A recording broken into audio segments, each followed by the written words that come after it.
What is going on, everybody? It is Aaron from Big Facts, and the news just broke for the Philadelphia Eagles, which I think we all saw coming. Some people thought that maybe this wouldn't happen, but I thought the writing was on the wall. It was pretty obvious that once Jalen Hurts finished that football game, the offensive looked like they got a little spark, that he would be starting the next game. So I was listening to WIP, and most of the time they're very good. Today I thought they were especially bad. They were asking if Hurts and Wentz would be seesawing, if Hurts came in and he wasn't doing well, if Wentz would come in at halftime, if they'd give him a whole game, blah, blah, blah, blah, blah. Missing the entire point of what is going on right now.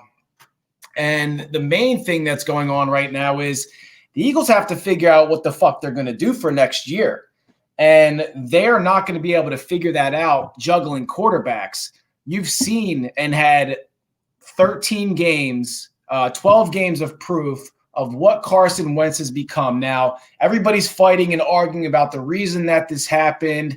Is it the coach's fault? Is it Carson's fault? Is it Howie Roseman's fault? Is it Jeffrey Lurie's fault? Most of this blame is falling between Howie Roseman, Doug Peterson, and Carson Wentz. But let's just get one thing out of the way real quick, because I was defending Carson Wentz for 8 games of the season. And the reason I was defending Carson Wentz, and the reason you should have been defending Carson Wentz as well, is because we had 4 years of proof that this guy was at the very least an above average quarterback, and at his peak was a top 10, kind of teetering on that top 5 line. And for anybody that says any differently, it's just not true. The NFL players said it, the other quarterbacks in the league said it, the coaches have said it, the GMs have said it, the analysts have said it. We saw a guy that had an MVP season one year, was struggling to get back the next year, but then, rattled off 4 games at the end of last year to get into the playoffs. And all I heard when that happened was, oh, well, they played the NFC East. It's a really weak division. You can see that in the NFL, if you've been watching it for any extended period of time, that division games are never given. And just to look at an example, you've seen Kansas City and Oakland play really 2 close games this year, and Oakland took one of them. Now, Oakland's not nearly the team that Kansas City is, but when you play within the division, shit happens. Bad teams beat good teams all the time. The Patriots were good and a Super Bowl contender for almost a decade, and just about every year, even when Miami was a 1-15, 3 whatever they were team, 3-13, they always beat the Patriots once a year. Why? Because division rivals know each other very well. So regardless of what you think happened at the end of the year last year, Carson Wentz drug a bunch of practice squad receivers into the playoffs and won those last 4 games. Now, the problem, one of the biggest problems, this is obviously a mental thing. Nobody's ever questioned what Carson Wentz's physical tools attributes are. His ceiling with his physical tools is really a top 5 in the league. And we can talk about Kyler Murray, Lamar Jackson. Carson's bigger than both of them, and he's got just as good, as not a better arm than both of them do. Kyler Murray's got a great arm. Wentz has got a better more throwing power than Kyler Murray, even though Kyler Murray can wing it. Carson Wentz was considered one of the best throwers of the football in the league the last couple of years. Not accurate, but throwers of the football as far as velocity goes. But here's the thing. You have to be mentally tough to play in Philadelphia. Carson Wentz has proved that he is not, and we already know that Jalen Hurts is, and I'll tell you why Jalen Hurts is. And by the way, the Eagles have to figure out what they're doing in the draft next year. And in order to do that, they have to figure out if Jalen Hurts can play. And they're not going to be able to figure that out just starting in 1 game. He is going to start the rest of the season barring an injury. Now, the end of Jalen Hurts' college career, and from start to finish, actually, you can kind of break down his mental toughness. You have to remember that Jalen Hurts got benched in the biggest game of his life in 2018 at halftime of the national championship game for Tua. Tua brought the team back and won the football game. It wasn't due to injury. Jalen Hurts wasn't hurt. Nick Saban just went up to him and said, hey, we're going with Tua in the second half. Jalen Hurts wasn't performing the way he should have been. you have one opportunity to win a national championship game. So he got benched. He watched Tua take over the game and win the Sugar Bowl that year. And he was cheering him on and jumping up and down, happy as other that Tua was leading him back. He was a very supportive teammate. Now, there was speculation on who was going to start the following year. It ended up being Tua. They brought Hurts in for different packages and plays. Hurts then took over for Tua. I think Tua got hurt that year. He got the bad hip injury, came in, and he led them past Georgia in the SEC championship game. So here's a guy that got benched in the halftime, the biggest game of his life, could have taken that as an embarrassment and fall apart, stayed involved with the team, stayed involved with the coaches in the quarterback's room, came in and won the SEC championship game. And then he was so confident in himself, wanted to start. Everybody was doubting the fact that he could throw the football. He goes to Oklahoma. He plays for Lincoln Riley. And in his first game, he shatters Baker Mayfield's school record for yards in a game. Baker was the number one pick, by the way. The only reason that Oklahoma didn't compete for a national championship last year was because they lost to maybe the best team in college football history, or one of them, the best quarterback season in college football history, to Joe Burrow, who, by the way, again, was a number one overall pick. He finished second in the Heisman to Burrow. Kyler also went through that system. A lot of these guys that go through that system ended up being very good NFL quarterbacks. Kyler Murray was also a number one overall pick that went to Oklahoma. Scouts, for whatever reason, moving along, were questioning whether Jalen Hurts' ability to throw the football could set him back in the NFL. And to me personally, I know I didn't see a lot out of Alabama, but he did enough at Oklahoma to convince me he could throw the football. He had one of the best seasons statistically as a QB and as a thrower of the football at Oklahoma. Started 14 games, 70% passing, 3,851 yards, 32 touchdowns, 8 interceptions, and also ran for 1,300 yards and 20 touchdowns. So the Eagles have to give this guy a chance to play. I thought that Jalen Hurts should be a first-round pick. I didn't think he should be a top 10 pick, but I thought he should go at the end of the first round. The Eagles were able to take him in the second round. Now, Howie and Doug, next point, know that their jobs are on the line. There was reports last week that they overrode the scouting department's decision to pick Justin Jefferson in the first round and Jeremy Chin in the second round for Rager and Hurts. And Jeremy Chin is probably going to end up being the defensive rookie of the year, and Justin Jefferson is probably going to end up being the offensive rookie of the year.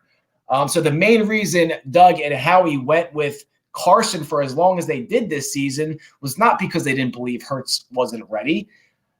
They have tried to mold Carson Wentz for 5 years into the quarterback that we saw up until, the last game last year. And they paid him $35 million a year to be a franchise quarterback. And if they bench him, it looks like a major failure for both the head coach and the GM, the coach for not being able to develop him with the offense, and the GM for his absolute inability to draft anybody to help him out. Just in the past 5 years, guys, we've lost out. Just in the past 3, we've lost out on DK Metcalf, Terry McLaurin, Chase Claypool, who went late, Jefferson. We could have moved up to get CeeDee Lamb. I mean, they've had guys all over the place that they could have drafted at wide receiver. And then they also, 2 years ago, drafted an offensive lineman who's now injured, didn't get to play this year, who they weren't confident enough to start last season. Peter started over Dillard, and they couldn't develop him. They moved up to get him. People are forgetting about Andre Dillard because Jason Peters has been so bad. Andre Dillard was taken, I think, 11 or 12 overall 2 years ago to be the starting left tackle for this football team, and they weren't confident enough to start him last year.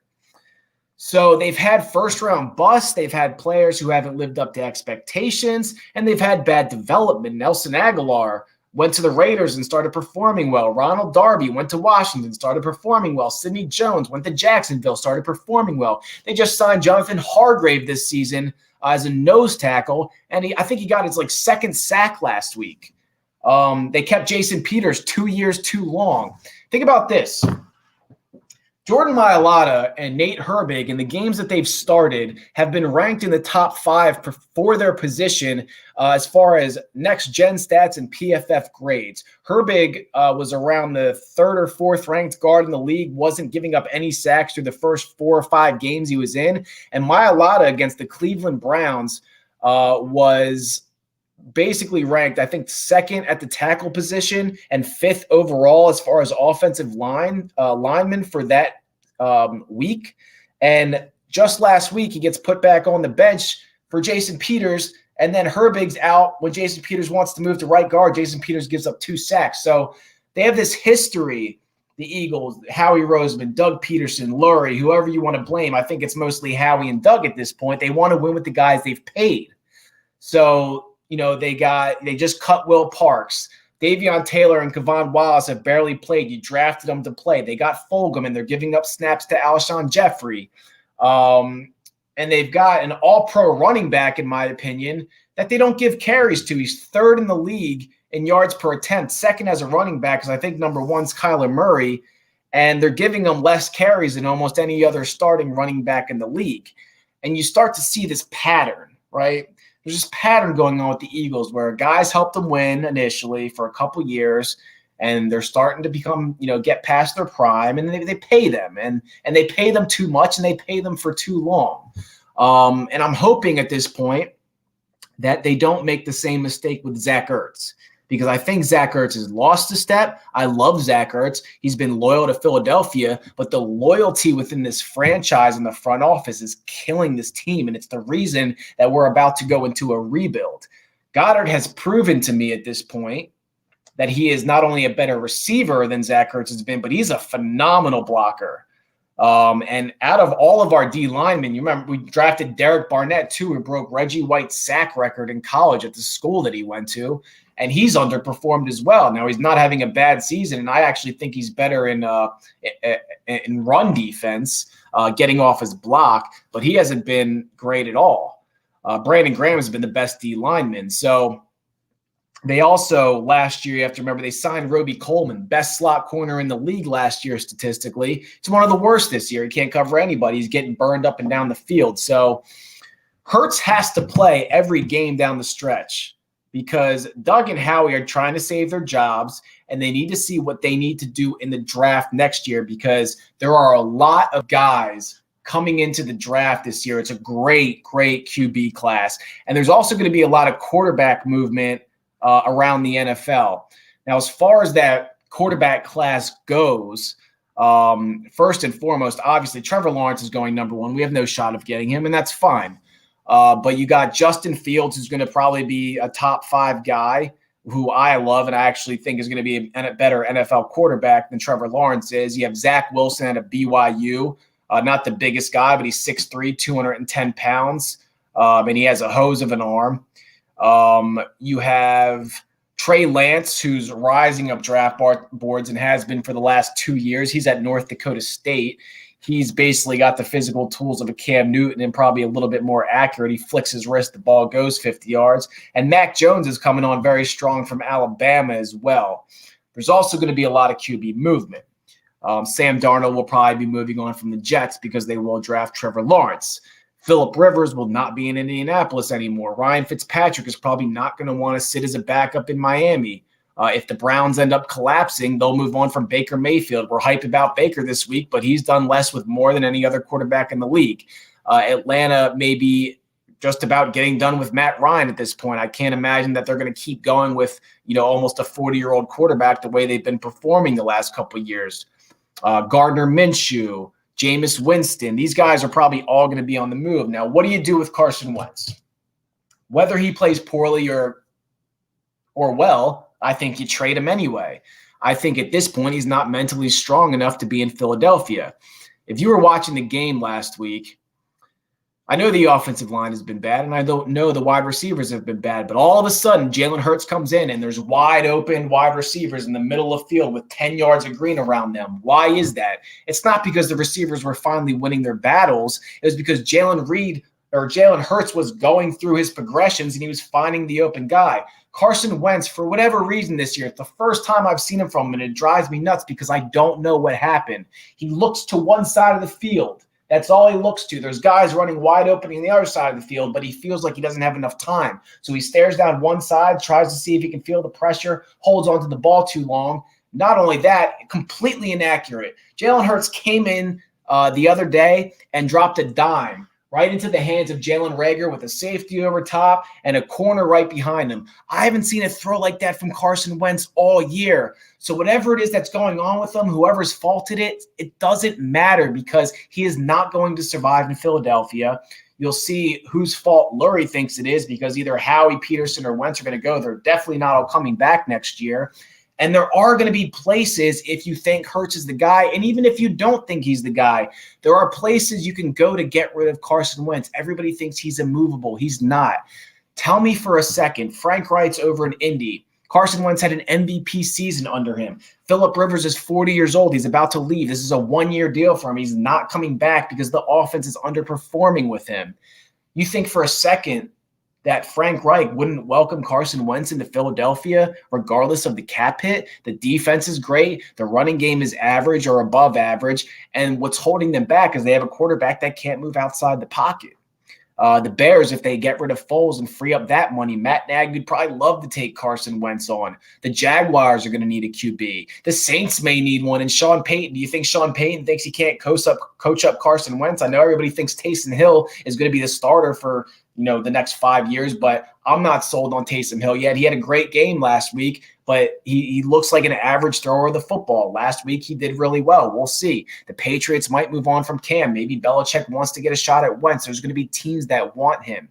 But I think whether Hurts shows you he's capable of being a starter or Hurts shows you he's capable of being a backup. You keep Hurts because he's on a rookie contract. You keep him as a backup if he doesn't perform well. And if he does, guess what? You found your starter for the next 10 years, and he's a mentally tough guy that's not going to get ran out by Philadelphia.